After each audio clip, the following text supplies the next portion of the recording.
This is a pretty amazing testament to peppermint essential oil. Now, there's a few caveats here. One is too much is not necessarily a good thing. So looking at the range of about 16 microliters, you figure, for example, a drop of water is 50 microliters. So a very small amount of peppermint essential oil. Yet you will yield benefit if you do a lot, but not so much in regard to exercise performance. So it's just a tad of oil is all that's required in this animal model. Second thing, peppermint essential oil doesn't do magic on its own. It requires a give and take, meaning, for example, in the mice that you see here, and let's look at the bottom chart, you see the control. You see mice which were given peppermint essential oil, which was no difference. You see basically the weight trained or weight loaded mice with the force swim without the peppermint essential oil. And then you see this massive rise in basically highly motivated animal model, mice, which were basically weight loaded, force swim with peppermint essential oil. And the interesting part about it is after they got done with the training, or became done with the training, they were just basically ready to go again. So it really shows you what peppermint essential oil does. It increases or decreases, I should say, mental fatigue in response to continuous load or exercise training per se. So in short, if you were looking to use a peppermint essential oil, what you do is use only a small amount, and you would do it in conjunction with some sort of physical activity that required exertion. And that is where peppermint oil begins to shine. And that's what this chart right here represents. Now, without further ado, I want to get into the technical part of the research itself. And so you can trust me, but then at the same time too, validate. So let us begin. All right, you see the chart right there. All right, and so we start. We go. Repeated inhaled peppermint essential oil improves exercise performance in endurance trained rats. A little technical. In particular, peppermint essential oil has garnered significant interest due to its versatile properties. Its major components include menthol, menthone, and 1,8-cineol. Menthol has been shown to have antioxidant, radical salvaging, anti-inflammatory, and pain-relieving properties. In addition, menthol and menthone are neuroactive and mind-refreshing, which can facilitate the elimination of mental fatigue. 1,8-cineol has been reported to have anti-fatigue effects related to lactic acid clearance. You wouldn't think that normally of peppermint essential oil. And reduce lactate, dehydrogenase, and creatine kinase concentrations. Pretty amazing. Now you get more of an effect on that if you go a lot of peppermint essential oil, but then you lose a little bit of the benefit in regard to exercise performance. Those active ingredients of peppermint essential oil also work synergistically to produce an apparent ambulation-promoting effect to prevent mental fatigue.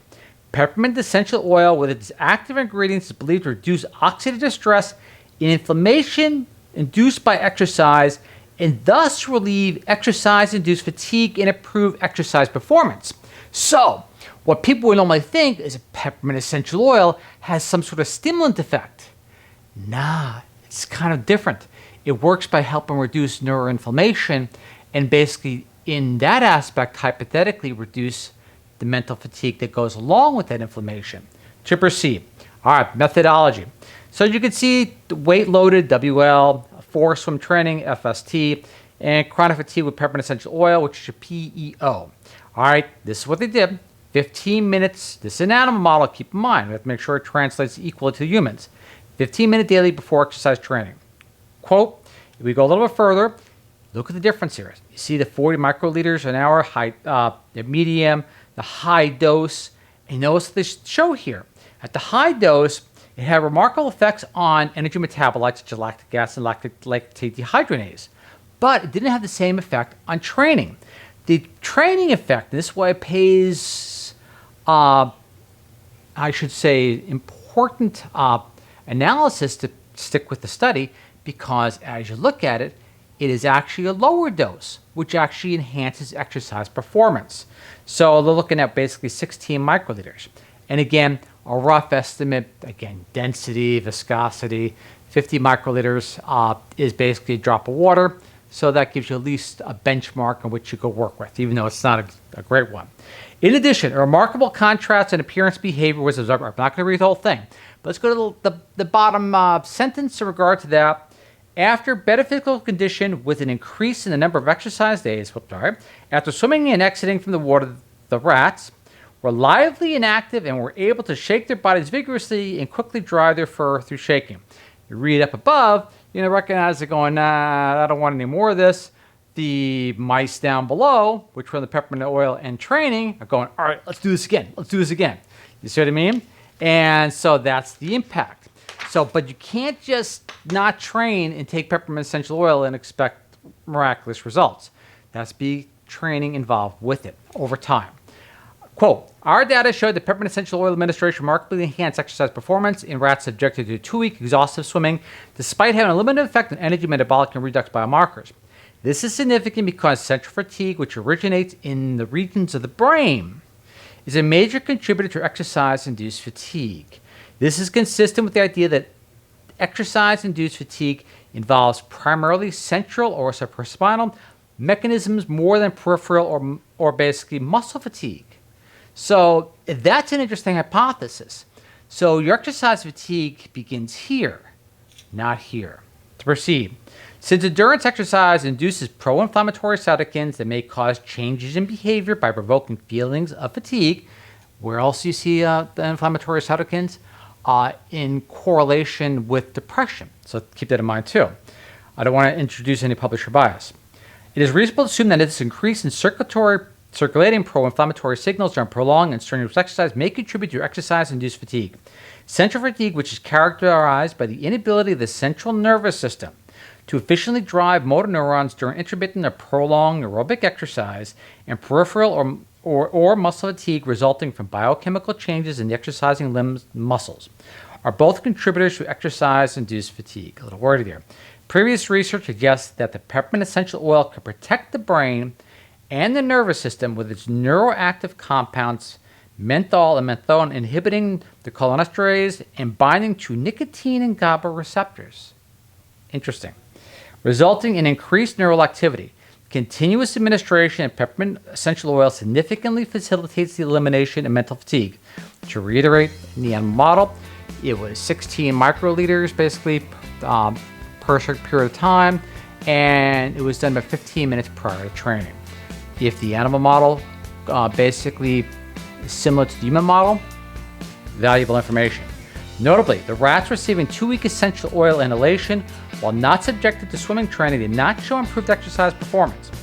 The findings demonstrate that repeated inhalation of peppermint essential oil enhances the effects of endurance training and improves exercise performance, partially by preventing oxidative damage. All these cool little things that peppermint essential oil does, where we're thinking basically it's going to have its impact on working like a stimulant.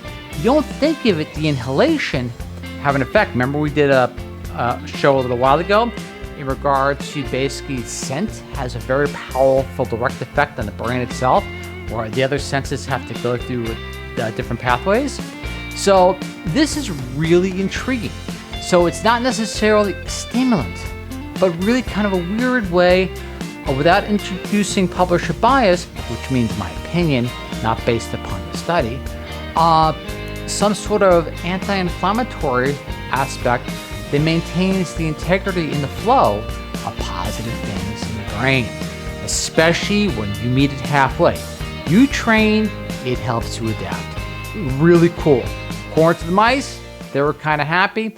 The ones without the training or the oil on itself was kind of like saying, nah, we had enough of this. But again, gratitude. Wonderful information. Gratitude toward the researchers themselves. Again, the DOI citation is there for you to follow on your own. And again, I am humbled you watch and look forward to seeing what you and I discover next week. Catch you next time. Bye.